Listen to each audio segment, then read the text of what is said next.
Georgian townhouses on the moon. The highest GDP per capita in the Milky Way. Small modular reactors under every village green. This is Anglo-futurism. Welcome back to the King Charles III space station, which is, of course, the first thatched space pub in lower Earth orbit. I'm Callum Drysdale. I'm Tomo, and we are delighted to be kicking off our second season. Callum, did you have a good break? You know perfectly well whether or not I had a good break. You were here with me in orbit. We had SpaceX deliver a turkey, and we left stockings outside the ISS.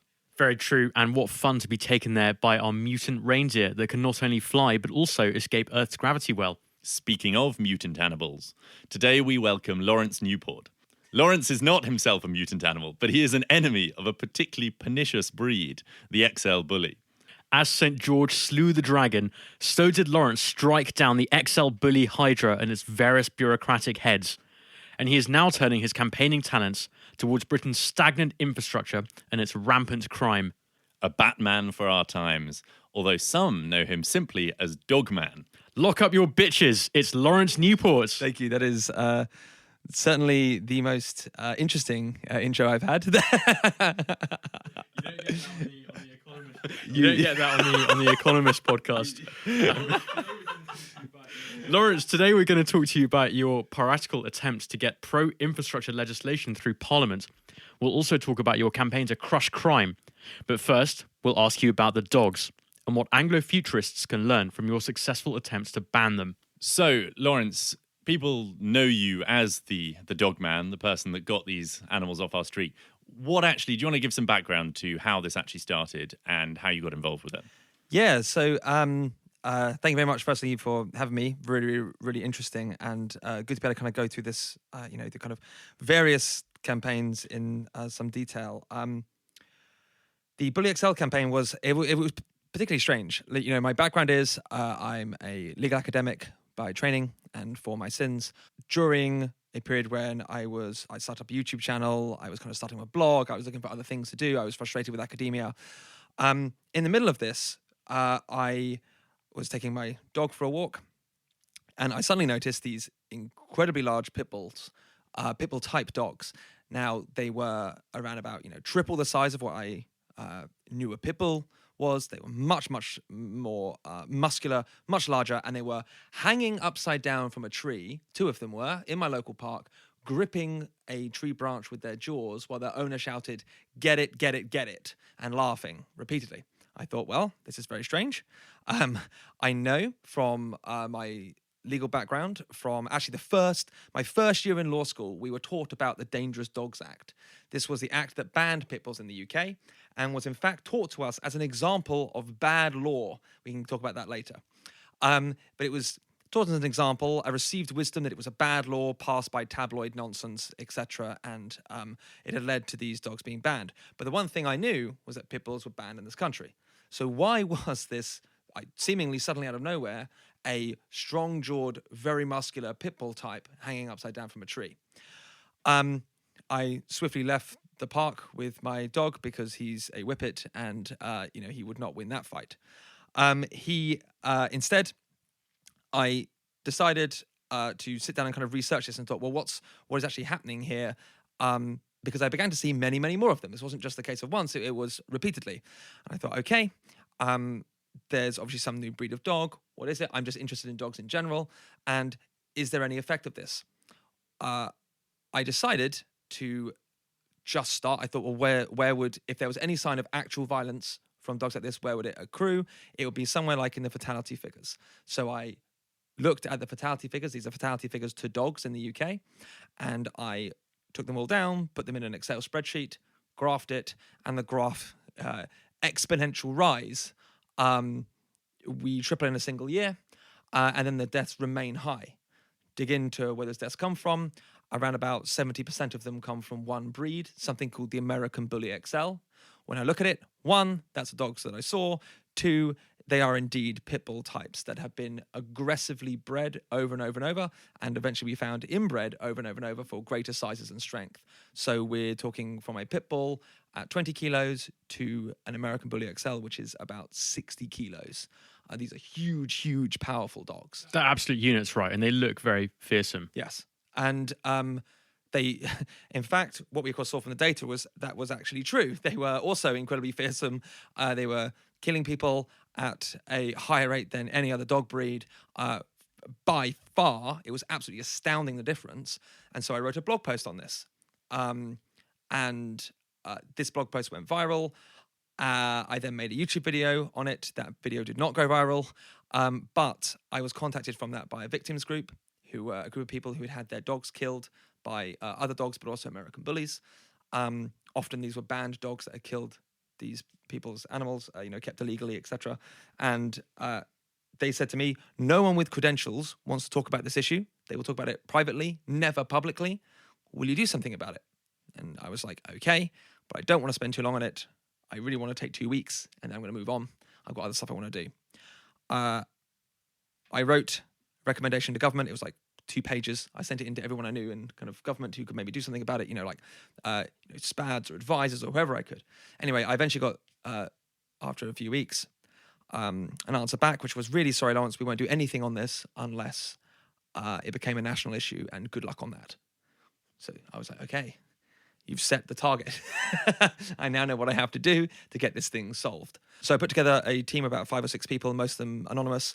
We had people who were, for instance, from, one of them was from a risk analysis side of a hedge fund. One of them was a geneticist. One of them was a retired lady who knew everyone in the area, had all the contacts, etc. And people would talk to us behind closed doors, as I said, experts, etc., but they wouldn't help us publicly. But this group were people who wanted to put their time in, put their effort in, and because of them, we could put together a very, very forceful campaign that, from that first phone call I had asking me to take it on, our group achieved victory, which was the Prime Minister announcing our policy on television within 77 days of starting. And this seems sort of astonishing, right? Because, as you said, people who've seen the pictures of these dogs, they look like tanks, or like the most roided up, ridiculous stereotypes of like what a dangerous dog would be. And yet at the time, right, there was significant opposition that people were saying, you can't ban a dog, bans don't work, people will get around the bans. And this was coming from the Kennel Club, this was coming from the RSPCA, this was a common refrain that bans don't work, we just have to accept that life in Britain requires you to accept these dogs as a part of life. And what was it that, why do you think people were saying this, for one, and what was it that it took to get around this or past this? So government is just like filled with inertia. They just don't want to do anything. And the real problem is that which is really something which I learned. It was kind of like a radicalizing moment. Like I can show you the graph. I can show you how much damage these things are doing. I can show you that they basically should be a banned breed already. It's only because they have tripled in size that there's kind of a loophole that they don't look anything. Well, they do still look alike to pit bulls, but they're much, much larger. Well, they're a different breed, right? And that allows them to get around this supposedly bad act. Yeah, actually, this is another thing. In America, it's not so clear that they are a different breed because it's not so important there. So you can dual register in America your pit bull as a bully if it's of the right look, etc. And in fact, several of the bloodlines claim that they are 100% pit bull. But obviously in this country it becomes much more important about how you. Right, they're a different breed and thus they avoid the law. Exactly. So we have. Sorry, I need to get back. What was your actual question? Well, the question was, why did these people? Oh yeah. So the opposition to a ban was actually massive. Only a few months before we started the campaign, there was those dogs, Marshall and Millions, who was shot by police, and there was a 1 million-person petition saying the police, I think, should be prosecuted for it or something. There were vigils for the dogs. This was, the actual state of play. The state of play was major political parties had implicitly accepted the stance of the RSPCA, Dogs Trust, veterinary associations, the British Veterinary Association, that breed bans didn't work, and therefore the pit bull should be returned to Britain. As I said in my law degree, we were taught that the Dangerous Dogs Act was an example of a bad law pushed by tabloids in a kind of a knee-jerk reaction. This was maybe a learned position you could hold until the bully came in. If I presented you a graph on fatalities in this country, I could ask you, knowing nothing else, when do you think pit bulls were re-imported into the country? And you could pinpoint the exact year. It is remarkable. It is absolutely remarkable. At this point, it becomes very clear what happens. It's also the case that the RSPCA and others have been spending a long, long period of time focusing. We can talk about it if you'd like to as well. There's a kind of a whole scandal here about the kind of measures they use to downplay fatalities.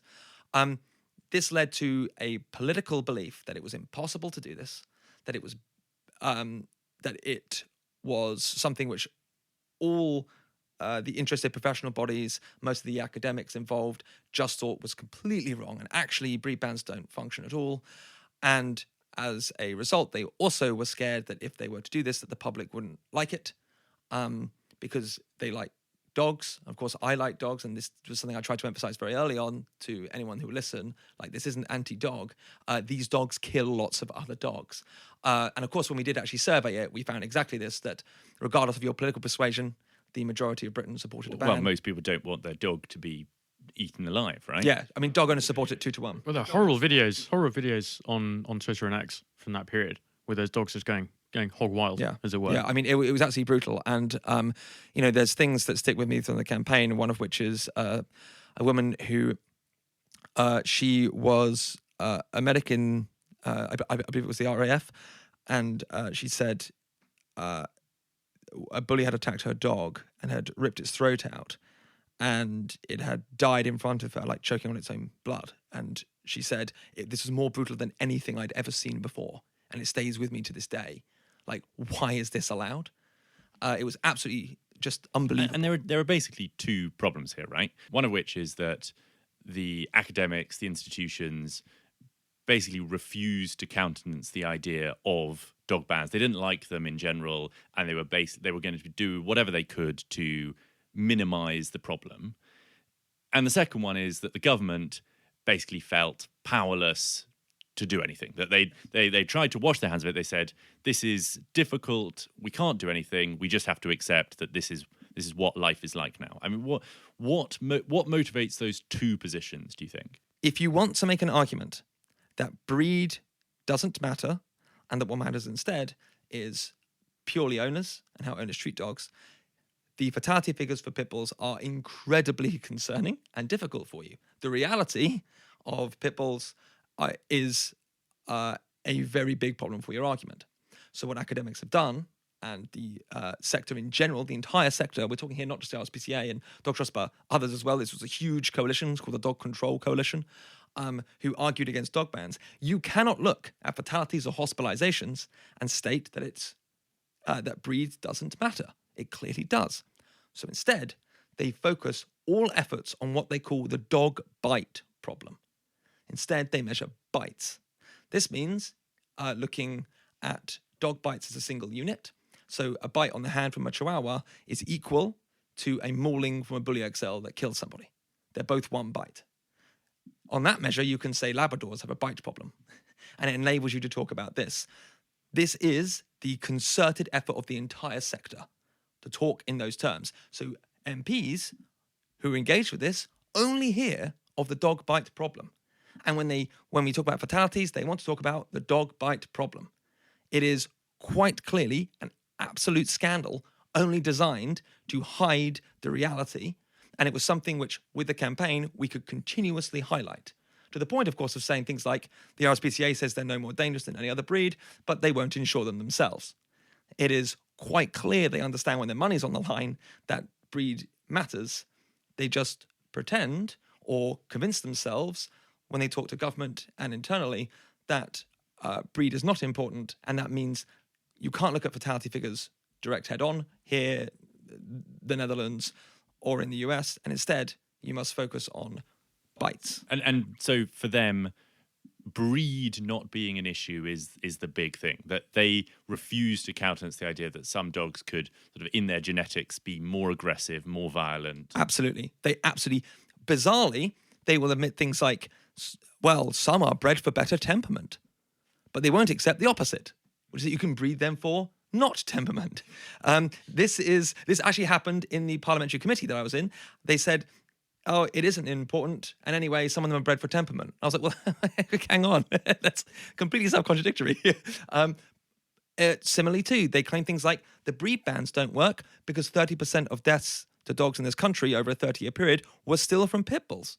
Well, hang on. The baseline difference, America is 70%. Clearly, we've got a lower amount, one, because we have the ban, but two, they didn't see the hole in the argument being, even when they are banned and highly suppressed, they still manage to kill more than other dog breeds. This is mad. This shows that breed is real. Yeah, and it's a sort of deeply, deeply destructive impulse, I think, from these people, that they would value the sort of idea of dogs over what the actual numbers seem to show. Yeah, and it leads to very bizarre situations, which, by the way, I think is endemic across multiple areas of government, of academia. It is actually like a real problem. You know, this was something just scratching the surface of, that they could deny reality in front of them, even when it meant people being killed. I even had one academic argue with me at one point that Lawrence, it's actually the case that, herding behavior is only weakly correlated with breed. You can really take any dog and train it to herd. Every dog owner in the country knows this is not true. This is why on the campaign, one of the first messages I put across as much as possible was retrievers retrieve, pointers point, fighting dogs fight. We know breed matters because when it push comes to shove, people choose dogs for breed traits that, for instance, they want a herding dog, they'll get it from particular breeds. They want a pointer, they want it from particular breeds. It's very, very clearly real, and they just wanted to deny it. And so, unfortunately, they denied reality. So that explains the academics. But what about the government? Because the government basically said, we can't do anything. This is too complicated. This is too difficult. What explains their passivity? They don't want to act. They don't want to act because it might upset somebody to act or do something. They don't necessarily own the bad things that happen, but they own the bad things that they do. So this was another important point in the campaign, to continuously make the point that this, one, wasn't a normal thing, and two, the government's inaction was causing this. It's also the case that they had these huge institutions with great credibility saying, don't do this. And they had me and about, a bunch of anonymous people on Twitter who were helping me in a group. Even though these people were experts, I couldn't talk about it. They didn't want to be publicly, because of actually the fear of attacks, etc., from the other side, which was pretty bad. Well, and the opposition had these dogs, right? Yeah, well, you wouldn't expose yourself publicly to that. Well, you end up in a situation where, if you're an MP, you also feel like, the big thing I learned from the campaign was, it doesn't matter if you show them surveys, it doesn't matter if you show them facts. The things that change their mind are, do people around my dinner table start talking about it? And do I feel morally obliged to act on it and socially permitted to do so? That's what they care about. Social permits, like the ability to actually do this. And then when they socially feel it's acceptable and that it would be something that would add credibility to them socially, then they look at something like, oh, and it's popular. Now I can act.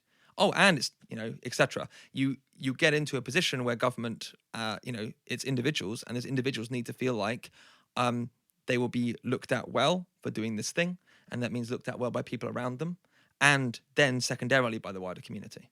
That seems to be the mechanic to me. And it seems to me that a lot of people have been quite struck by this because, as you say, the government is in many cases passive, and they avoid doing things that get them in trouble.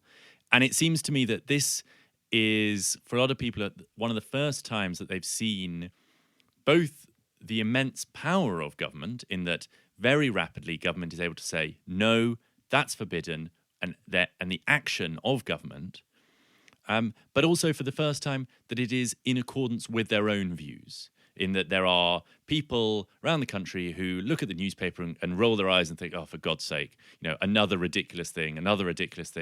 And for some people, this was, wow, government can do the things that I want it to, and it can make life better for people like me. Yeah, I think something that really, really struck me was, this was an actual international scandal. We had dogs being imported into this country that were actually really banned, or at least of banned types, that were inbred repeatedly for size and strength, we worked out 270 times more dangerous than the background dog population.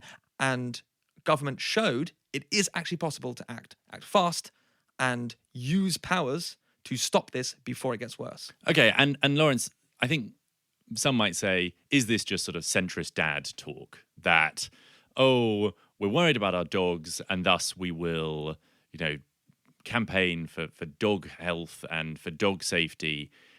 Is this just a sort of trivial matter, or actually, do you think there's a kind of, well, I mean, as you said, it's radicalized you, hasn't it? Yeah, I think it's a sign of lack of government capacity, because they didn't act early. In fact, they were given warnings by the Police Chiefs Council to act early. They said, we are seeing these dogs, you need to ban them, you need to act really fast. They didn't, and because of that, people died. It is the case that Jack Liss, he was 10 years old, he was walking down his street. This is one of the first deaths. A Bully XL came out of a separate house, grabbed Jack, brought him inside, and killed him. The damage was so massive that his mother had to identify him from his shoe. There are hundreds of dog breeds you can pick from. There are hundreds of dog breeds that don't do this. The government decided instead to do nothing about this, when they could, with a single signature, ban the breed, stop it happening. And instead they waited until a small group continuously pestered them and continuously reminded them, every time someone's attacked, every time someone dies, you chose this. The real remarkable thing is that a campaign was required, full stop. Lawrence, in terms of your personal Bildungsroman, at this point, you've removed the XL bullies from our street. You realised that you have this brilliant power to campaign and to nudge the government into doing important things. Tell our listeners what you did next. So yes, I will pick up on one thing though. It is not just me. It's a very much a joint effort with a whole bunch of people who, the people who put together the data, the people who spent time sending me information at 2 a.m, without a group of people around you that throw in, that are there, that are loyal, that loyal, dogged. It is literally impossible to do this stuff. So it is very, very much, any campaign is about the group you assemble. You cannot, doing it on your own is just not really the process. It is getting small team of people, you can do very incredible things. One of the central problems with government in general in this country for quite some time, and I think a big cause of stagnation and problems in general across the country, has been a lack of action and a tendency towards inaction and slow action when they actually have to do something. This is incredibly bad. And I think as a result, I've kind of come to the conclusion things definitely don't happen automatically, and you have to push incredibly hard. And with good people in good teams, you can push and you can really make it clear to government the best route and make it a pathway that they both want to take and feel they must take. And you found an even more significant foe than the XL bully. Like, now you are up against the incredible Inertia of the British state. Yeah, so I've just started up a new campaign, co-founded with Joe Reeve, Friend of the show. Yeah, founder of Future House, and my brother, who worked in the Treasury for a while. So we set this up. Poacher turned gamekeeper.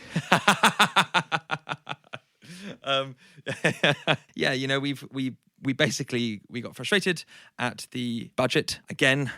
Right, again, it's the same story. It's stagnation. It's nothing new. It's what is going on. We've got a new government, and it seems like the exact same thing.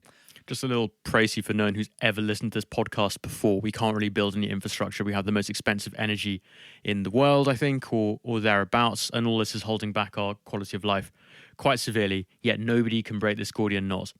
Yeah, and this is it's a truly massive problem. But like all these things, you have to start somewhere. And right now, it looks like the government is continuing on very similarly in a path that is, has some differences to before, but it's in broad strokes very, very similar. We are in need of something quite radical and quite different. And so looking for growth is an attempt to build not just really a campaign, but a political movement, a group of people that can identify as people who we care about growth, we want it, and we will make noise and make it difficult for you if you don't achieve this. Because the thesis, right, is we've been coasting off a sort of Victorian infrastructure. The population has swollen, got bigger, and it's sort of the built environment is creaking. But as long as you keep your eyes closed, things are just about all right, I suppose. And you're basically saying there is a dire need for new building. And I think it's like the AI action plan that's just come out. If we're going to build new data centers, have large AI startups, they're going to need power, right? Yeah. And this is what you're doing, like, right? This is the aim, isn't it? Well, so so we set this kind of social movement up by just saying, we're going to run an event, come along. We packed out a room in Camden. We had like over 1,000 people sign up to the mailing list just off of one video. Packed out. We announced on stage, we are going to launch the LFG National Priority Infrastructure Bill, which, exactly this, allows for the super fast, speedy, safe building of nuclear power stations, overhead electricity cables, and AI data centers. This enables the government both to actually enact their AI ambitions and to power them, not just AI, but the entire country. And I must say, there are a lot of 20-something male nerds in London who like to talk about how Britain should be growing, and I cannot exclude present company from that cohort. Whereas you have written this very concise bill that targets this key problem that's preventing us from growing. Tell us about that bill and the pragmatism that underlies it. So yeah, this is again taking inspiration from the Bully campaign. You know, people kept saying to me, "Well, you know, growth is quite nebulous. What do you do?" Well, okay, what's the most deliverable thing you can do? Deliver them an actual bill. Like, you literally could just pass this. It would allow you to immediately construct these nuclear power stations, overhead electricity cables, AI data centers. Well, how does it do that? So it does so through first, it bypasses a whole several, I should say, extensive labyrinthine planning restrictions. It just completely bypasses those for these particular projects. So no more fish discos. Yeah. Well, this is also another thing that we Fewer do. fish discos. We have an actual we have also, as part of the bill, an entirely new approach to environmental protection, because I also want to live in a country that's beautiful and that's healthy. That means we have a lot of information on, because of this crazy system we've had for so long, we have a lot of information about what projects of various sizes, the impacts they might have. And our bill enables a direct price tag to be given to those. And then money can be dispersed to environmental agencies and otherwise to not just mitigate harm, which is how you end up with the Bat Tunnel, which doesn't really work and costs £100 million. Instead, under our bill, it'll be something like £110 million given to actually improve the lives of bats. So this is nutrient neutrality, right? And maybe do you want to talk through if in the past system a data center wants to be built, what kind of regulatory hurdles is it going to have to surmount? Because I think for some people who haven't, who weren't thinking about this stuff obsessively for the last 10 years, it sort of is difficult to realize just how labyrinthine, Kafkaesque, obstructive, ridiculous this process has been. Yeah, what does it look like in the past, and what do you hope it to make it look like now? Well, tell us what the Bat Tunnel is as well. Some listeners, believe it or not, might not know what this national travesty is. So if I take the former first, there are so many hurdles to getting anything in this country built. There are so many people who can object, who can throw spanners into the works, and there is such a large amount of paperwork to get correct, of which any of you, if you get wrong, can cause more delays. We have absurd situations, like, for instance, one of the ones that really stays in my head is an MP who posted a picture of themselves next to a railway bridge. This is just like a footpath bridge over a railway, and saying, finally, after 10 years it's built, I'm really proud. this is completely, it doesn't take 10 years to build this. It only takes 10 years because of how difficult we've made it. And it's extremely ugly railway Yes, it bridge, was also if awful. I Like, recall correctly. Yes, it was awful. Everyone is suffering except for the bats. And in case any listeners are still wondering what the bat tunnel is, this was part of HS2. It was a provision of 100 million spent on a tunnel that I think was there to provide a safe habitat. Yeah. So that's 100 million. So this tunnel was built over the route of HS2 to prevent bats from flying into the path of a train and going splat. And this tunnel, it turns out, bat experts, apparently a massively divided body, have since come forward and said that actually the tunnel is a very attractive place for bats to crawl into and hide, and actually will draw them like moths to a flame, like bats to the tunnel, and will lead to far higher bat casualties. Fortunately, it's turned out though that this type of bat is not even very rare. So if a few doesn't get splattered every afternoon by our high-speed trains, then so be it. Well, and I think this maybe cuts to the heart of it, right? As you said, we want to live in a country that does prioritize and enjoy its sort of natural beauty, but in many cases, this is the tail wagging the dog, right? That the rules about nutrient neutrality that developers themselves have to build or offset the environmental harm of their building projects are so complicated that it is damaging the wider prospects and the wider growth potential of the country, right? And as previous guest on this show has said, Sam Dimitriou, the environmental review paperwork for the Lower Thames crossing was sort of much longer than the crossing itself. Yeah, I think the crossing is like 16 miles, and the paperwork switches to like 66 miles. It's completely and utterly absurd. You know, we spend more on actually approving a tunnel than Norway spent on actually building the world's longest tunnel. This is completely crazy. It's completely unacceptable. And then this is an example, I suppose you're saying, of this like very obvious instance where the government's inaction, its refusal to change this rule, is an example of it making our lives worse, making us poorer, damaging our future and our potential for growth. Yeah, absolutely. And it does so basically through, collective cowardice. It's been years and years and years of this. And, someone has to actually make the decision that we would like the country to improve and get better, and that means actually build things and not, as you said earlier, rely on ancient infrastructure and crumbling infrastructure to keep us going. In energy, we just saw last week that we were one power station away from blackouts across the country. We have 1 week of gas reserves remaining. This is completely unacceptable, and it's largely because we have chosen not to build things, because we don't allow them. Well, and I think this maybe cuts to the heart of it, right? As you said, we want to live in a country that does prioritize and enjoy its sort of natural beauty, but in many cases, this is the tail wagging the dog, right? That the rules about nutrient neutrality that developers themselves have to build or offset the environmental harm of their building projects are so complicated that it is damaging the wider prospects and the wider growth potential of the country, right? It's making all of us poorer. It's making life worse for the people in this country. And we do need to balance these things. But the balance so far has been so heavily constraining and so badly put together that we just can't build anything. And as a consequence, we're all poorer for it. So as you say, Lawrence, this benefits everyone if we have cheaper energy.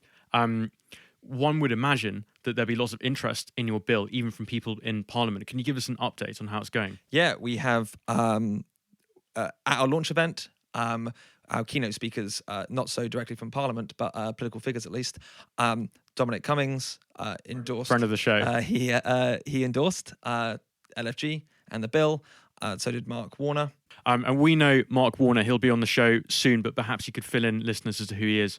Yeah, Mark Warner of Faculty AI, worked, of course, in government as well, was key to COVID-19 initiatives, so fighting COVID-19, like all-around heavyweight. So you've got some enthusiasm, but crucially, you have to win the approval of MPs. How's that going? Yeah, so we've actually had real interest from Labour MPs. They look, I think, at the state of the country, and they think, they saw what happened previously. They saw that you can talk somewhat about growth, but never actually get to grips with it. And they're also aware, I think, just how necessary it is to actually come to terms with the growth emergency and actually fix it. Now, whether they act on this, unclear. Well, I've seen the Tories got punished very severely in the last general election exactly. for not fixing it. Exactly. But the question remains, Lawrence, why can't MPs come up with this legislation themselves? Why does someone else have to be a guerrilla? And I mean, you've even delivered physically this bill to them, right? Yes. You've handed it to the MPs. Why can't our legislators be trusted to draw up something like that themselves? I think this is very analogous to the Bully XL situation. They need to feel that it's socially acceptable to do these things. They need to feel pressure to do it and to almost give themselves permission to do it. We've seen how much governments will cling to the same stories even when they are driving off an electoral cliff. And it is still the case, of course, that I talk about Labour MPs who are supportive. The front bench, what are they doing? I don't know if they're going to do anything like this bill. I don't know if they're... But the point is here to say, look, there is a bill you can be measured by. This would allow you right now to start construction and for it to work and for it to be safe and for it to protect the environment. If you've got a better plan, use it. We want to see it. If you don't, defend why you're not doing this. Well, they're not naysayers saying that this is a bad plan for X reason. It's unworkable. Daddy, what did you do in the looking for growth war? Exactly. the great infrastructure, the rolling infrastructure crisis. I mean, no, this is, exactly. We have a growth emergency. We have an energy crisis. It is going to get worse. It is not going to get better. And by default, we've seen what happens. It just gets worse. This is the path. And so we have to put real energy into the system to turn this around. Otherwise, we risk an exact repeat, and I think that is otherwise where we're headed. There should be medals for all podcasters who go on and on about these problems. Exactly. But who are your enemies, and what are the most cutting criticisms of the bill? I don't have enemies. I have people yet to be persuaded. Said Chairman Mao. The sparrows are simply to be convinced of the benefits of my approach. Then, Lawrence, who are your critics, and more importantly, what are the best criticisms of the bill? We actually have, we've had quite a bit of extensive feedback. Some of which has been this bill is far too radical. Others of which it is nowhere near enough. This, I think, actually shows that we are striking some of the right balance here. We are being radical in ways that we have to be, because if we keep going the same path, it is simply not going to be possible to get us out of the situation we're in. If it was, they would have already done it. If there was an easy path, they would have already taken it. I was horrified. I'm, of course, of the view that it's not radical enough. I was horrified that the bulldozers would not actually run over the toes of the protesters to these new building projects. But, I suppose I have to accept a loss on that one. So help us understand what the country will look like if this bill passes, if it's all enacted. Is it going to be small modular reactors on every village green as we dream of here? It certainly could be. I mean, this is something where the entire process would be streamlined, and there would be a mechanism for doing precisely that.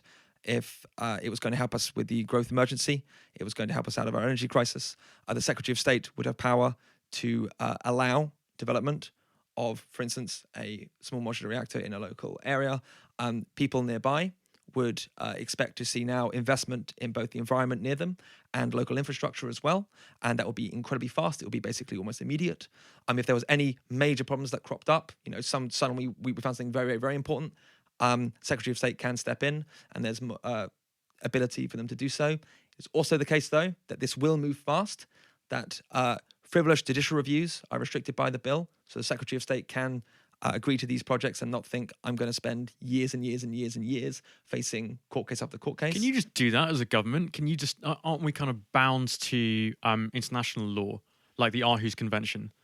So our bill deals with all this as well. So Parliament is sovereign and supreme, and Parliament can pass legislation that no previous parliament can buy in a future Ruffle a parliament. few feathers in Aarhus, I fear. But isn't if that is true, why have governments not done that, and why have they consented to having their hands tied behind their backs? Not willing to have the difficult conversations around something which, on principle, judicial review is incredibly good. It's good that things are held to account, that the government can't just do whatever it wants all the time. But just because something in principle is good doesn't mean that it can grow into something of an aberration. And right now there are actors out there, there are people who bring continuous fights against every single piece of infrastructure across the country, rising costs, making it more uncertain and making life worse for everybody. Well, I think that's a good place to end the first half. I'm going to make like a bat and scurry away, but we will return after a short word from our sponsors. Hello, listeners. I might sound like Tom, but I am in fact Jonathan Powell, the chief British negotiator with Mauritius regarding the sovereignty of the Chagos Islands. Having successfully offered Mauritius £9 billion to convince him to accept the islands, I'm declaring a fire sale on all other British territory. Everything must go. Got a specious claim to a British territory? You can take it. Is South Georgia on your mind? You can have that too. Fancy a bite of the South Sandwich Islands? We will serve it up right away. And if you're not sure, then we'll throw in a few billion quid just to sweeten the deal. Special discount for Anglo-Futurism podcast listeners. Use discount code SOFTPOWER at the checkout for major savings.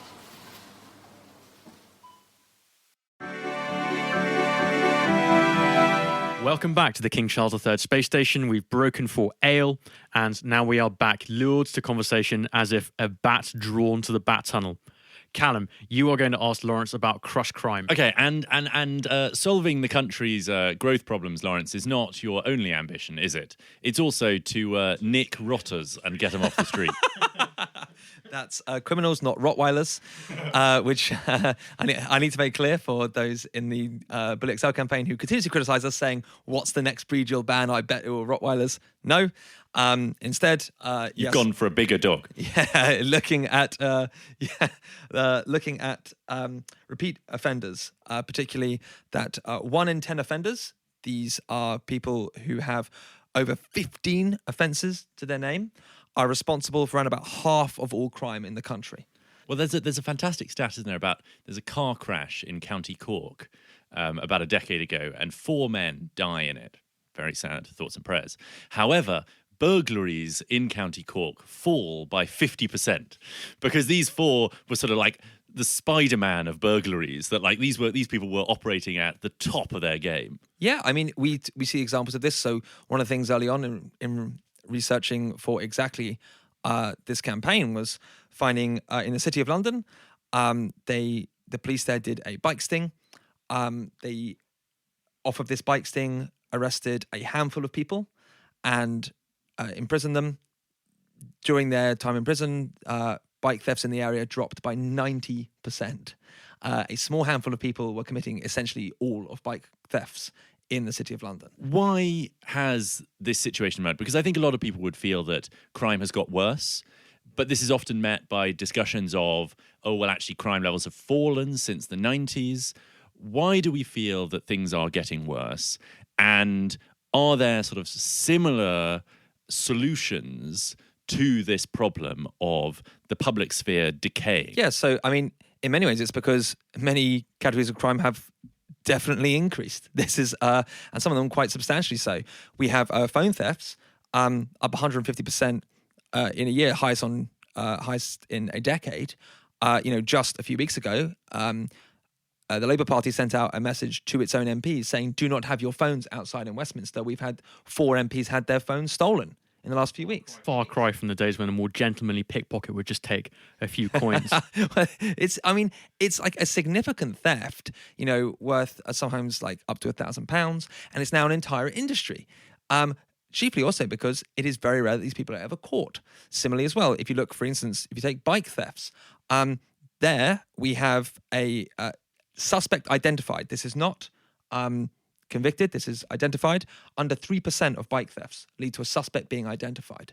And in the video I did that went viral just the latter end of last year, where we did a bike sting. We bought a bike. I chained it up outside Scotland Yard. And I waited for 3 days, and somebody stole it directly outside Scotland Yard, directly outside of the monumental amount of CCTV they had. I reported this to the police, and the next day they told me they weren't even going to check the CCTV. They were going to do nothing about it. Sorry. So your bike can be stolen directly outside Scotland Yard. Nothing's going to happen. It's the case also, of course, unfortunately, that shoplifting is the highest on record. We have data showing that 97% of constituencies are seeing shoplifting rise. Some of these numbers are truly dramatic. And this is reported shoplifting. Most shoplifting is not reported because more and more people are not reporting crimes to the police because they just don't think they'll be solved, which, like I say, unfortunately is often the case. I think the best measure of this is the increased security that anyone can see in a supermarket, and also ludicrous sites like steaks having tags on them that will like set off alarms if you leave the supermarket. Yeah, it's absolutely dreadful. It's absolutely dreadful, and we can see it in front of us happening quite dramatically and radically. And it's also the case that crime is a very strange beast in a sense too, because it is highly dependent on location and your demographics. Like in areas where there's just people who are much more elderly, you've just got less violent crimes, etc. And then, for instance, in city centres. So there is also a case that where people live, where working people live as well, there is all kinds of different crimes amongst them, which might be very different. This is not to say, by the way, the countryside is without crimes. There's a huge problem in the countryside of tools being stolen out of vans. I'm hearing all the time about car thefts and a lack of investigation of car thefts by police. And we're talking all types of cars, from something that someone's bought for their son or daughter, it's maybe a few £100s, to very brand new race cars, and the police simply not following up. And I think this is, I think you make a good point about people not feeling it, that one could live in certain parts of the country and really not feel this at all. That there are enclaves where you're very well protected. There are your exposure to both police and crime is frankly almost none. And yet then, a few postcodes over, for example, there was a stat that 20% that knife and gun crime in London went up 20% last year. And there are some people who are being really badly affected by this. But as you say, things are sort of siloed off, segmented off, and it's the consequences are not being felt evenly. Well, yeah, and the people... But we're all paying more for groceries, aren't we? Because yes. Supermarkets lose so much. That's part of food inflation at the moment. Yeah, absolutely. Exactly. It's like we're all paying for it. But it's also the case, of course, that the people that you mention, outside of this kind of sphere, are often our MPs, are often our governments. And so imagine if you live in an area where you are seeing right at the forefront of this rise in knife crime, right at the forefront of this explosion of phone theft, shoplifting, you go to your local MP and you say, look, things are really, really bad. And they say to you, well, actually, I actually think things are getting better.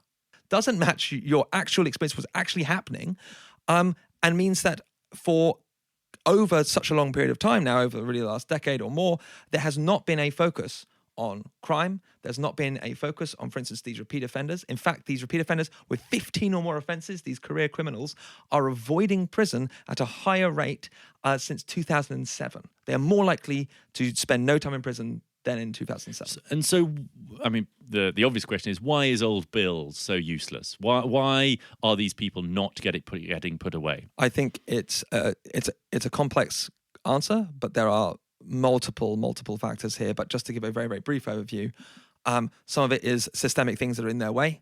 There is a growing concern about some of the software that they're using in the Met, that's slowing them down, and not just slowing them a bit. Incredibly, let's say I've heard reports from officers that systems that used to take them only 15 minutes to book someone for a particular crime now take them up to 4 hours.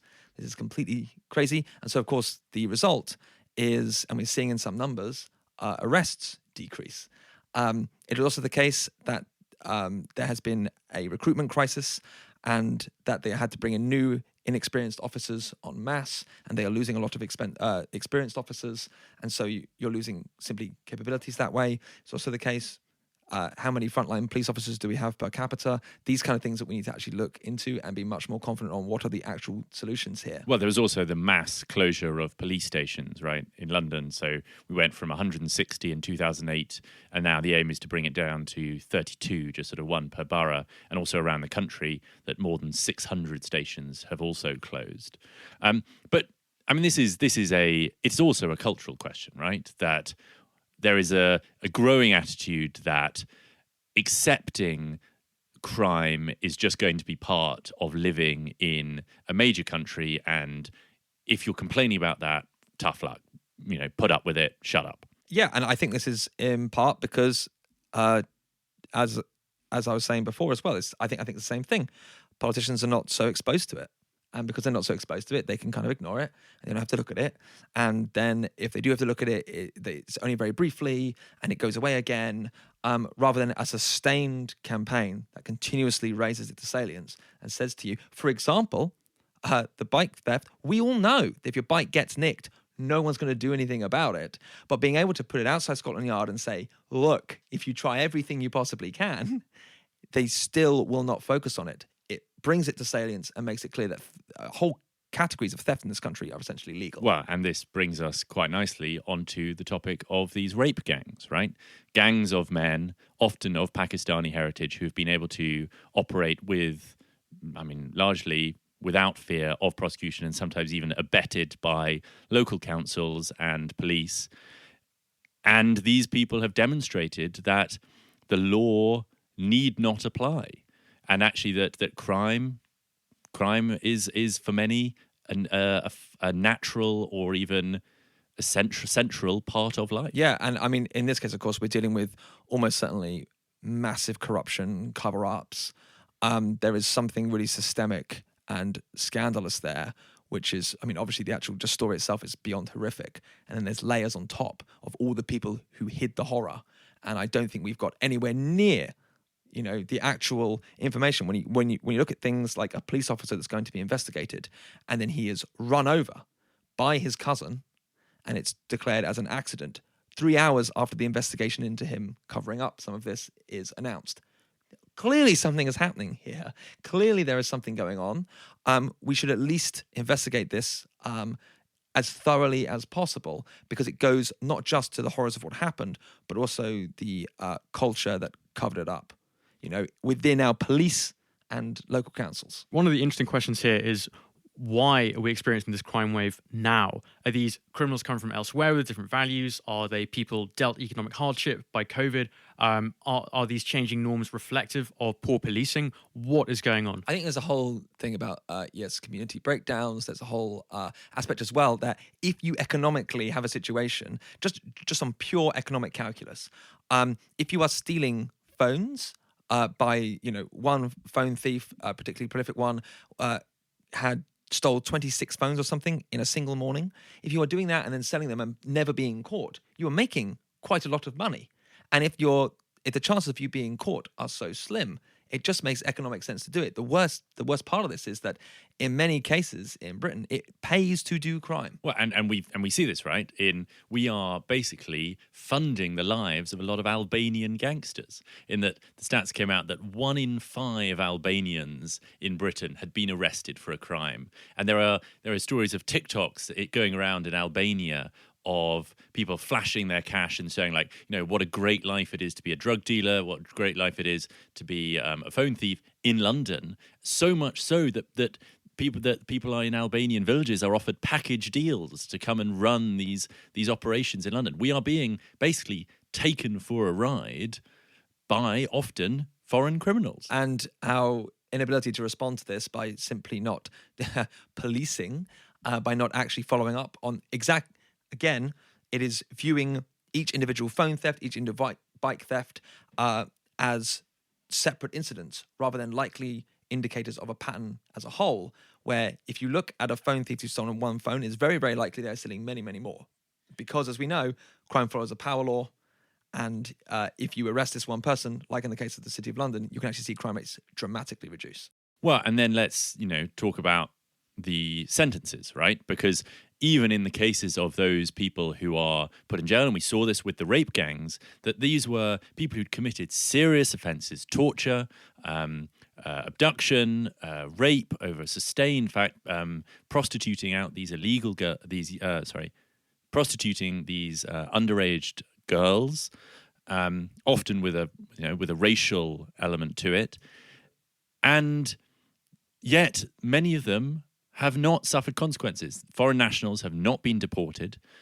People have come out of prison. Why are and we've heard from the government that there's a limit on places in prisons. This seems to me a similar problem of willing by the government. Yes, it's actually the case that career criminals, these are people with 15 or more offences, sometimes hundreds of offences, are simply avoiding prison at all. Some of these people have horrific crimes to their name, and when they do, they are facing very minimal periods in prison. Someone who beat his girlfriend to the point that she thought she died. She wrote his name in blood on the wall so that if she died, people would know who did it. He previously had multiple previous offences, some of which were for violence, and he faced something in the region of just under 4 years, which, of course, with the various discounts, means very likely out in about 2. This is a system which, even if you're in the police and you do actually follow things through, you investigate, you identify the suspect, you bring them to trial, the demoralizing reality of meeting a system that then sometimes gives no prison time at all and other times gives minimal prison time is so horrendous, never mind what it's like for the victims, who then often have to see these people back in their local communities again within a matter of months. So what are you doing about it, Lawrence?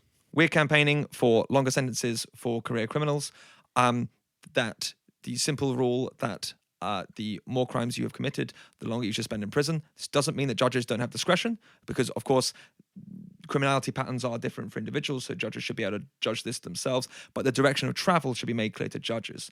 Right now, the guidance, if you read through the sentencing guidelines, it says, well, if you committed more crimes, you should spend longer in prison. But if you actually read the guidelines, it is essentially a series of exemptions. And, for example,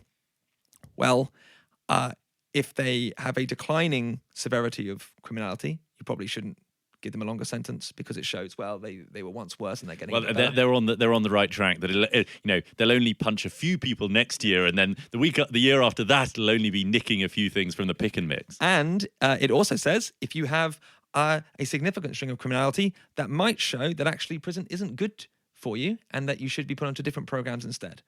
And it doesn't expressly say any of the opposites. So the guideline directions are very clear and they're very, or should I say, murky, and they push judges in a actually different direction to what the heading itself says, making the guidelines crystal clear that the more crimes that someone has committed, the longer they should spend in prison, particularly after the point that they have reached 15 or more offences, that 1 in 10 offenders that commit half of all crime. This is a case of the tail wagging the dog, that the ideas of rehabilitation and how can we have a system that is most kind and most considerate to the plight of these criminals externalizes the cost onto the wider public, and that actually the public suffers at the expense of these errors in the system. So when your rehabilitative justice doesn't quite work and the person goes on to commit more crimes, oopsie daisy from the government, but there are real people there suffering who are on the end of those additional crimes. Yes, precisely. I mean, actually, a really key point of the campaign has been to repeatedly emphasise that the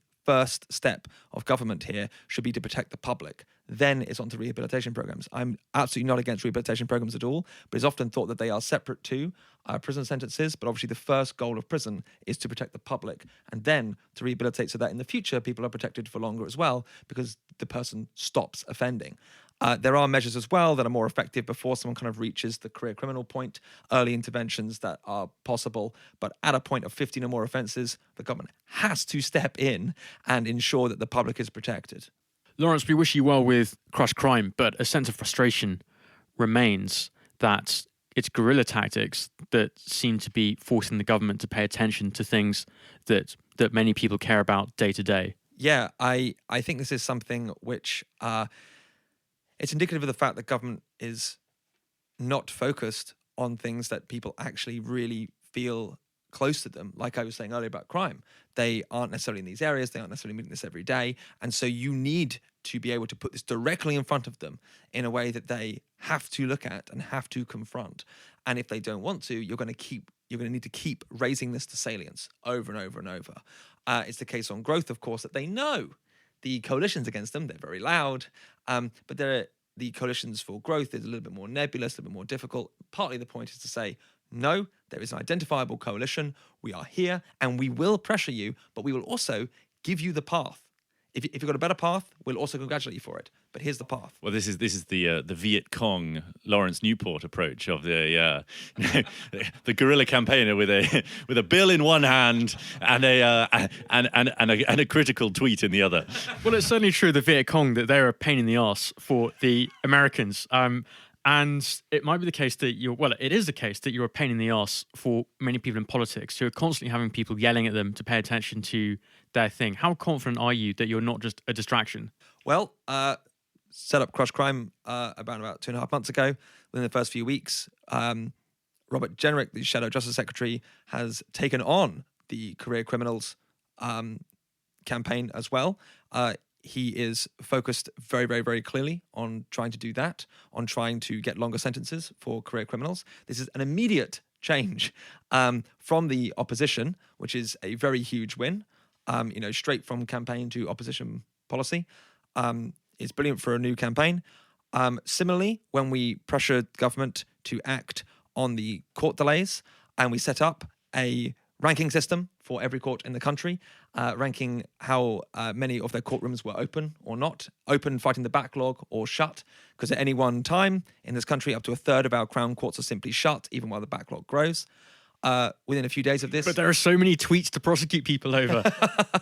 Yeah, there is certainly some interesting decisions on where to put police time and court time. Within a few weeks of starting this and within a few days of launching that, the government they U-turned. After stating that they would not increase court sitting days, that's how many days courts can open, they did change it. They said only a month or two before we started the campaign, not going to do it, no way, no plans. Then suddenly, actually, we're going to do it. This was a big change from them. It doesn't fix the problem, but it goes some way to doing it. So there are wins here. There are things that we can push on. This is a huge problem. And for anyone listening who wants to join, help us, do reach out to me online, do reach out to the campaigns. We have an incredible number of people for both LFG and Crush Crime who want to help us and have thrown in with excellent effort and the sheer amount of talent in this country and sheer amount of belief that things can get better. It's very uplifting and very real.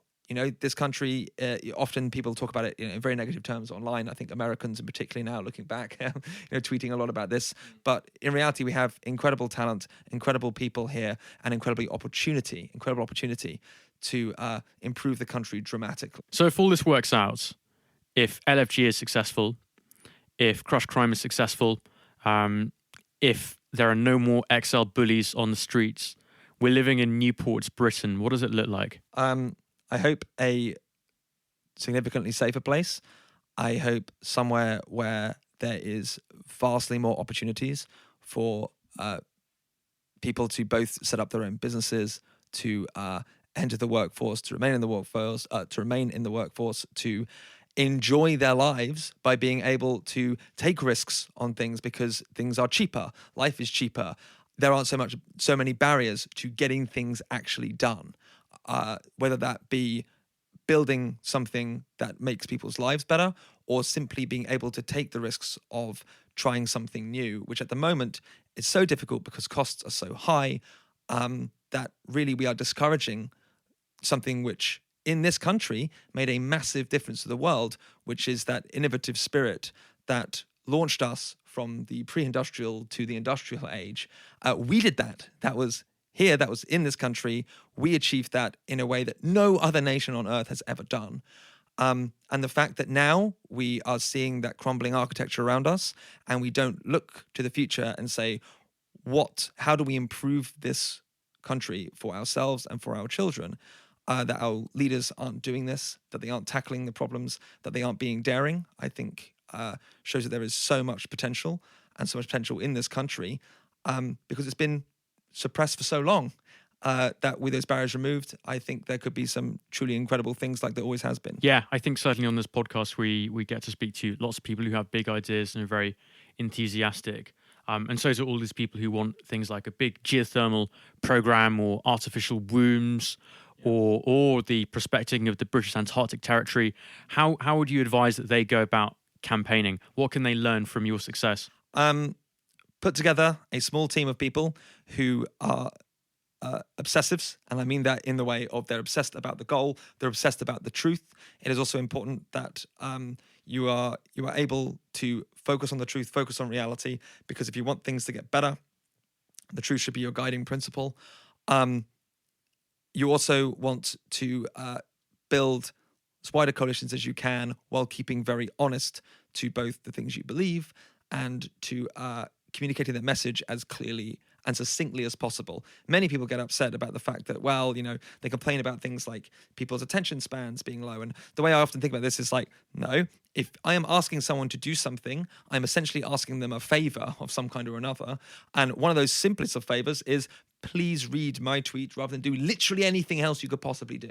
Like literally anything else. Please watch my video, even though you could do literally anything else. Please endorse this bill, even though you could do literally anything else. And I think it is vital to think of it in those terms. And that also it is possible, even if it feels very, very, very difficult, to make changes to things you deeply care about and to do them at speed. Lawrence, we have heard today about how you vanquished the Axel bully and how now you have in your sights crime and Britain's general economic inertia. And we'll put some details of how you can help Lawrence in the show notes. We wish you very well with your endeavours, but I've got to nip outside the Thatch space station to check that nobody has stolen my bike. So I guess we'll have to end it there. Well, thank you all for listening. Goodbye. Thank you both very much for having me. Thank you. Thank you, Lawrence.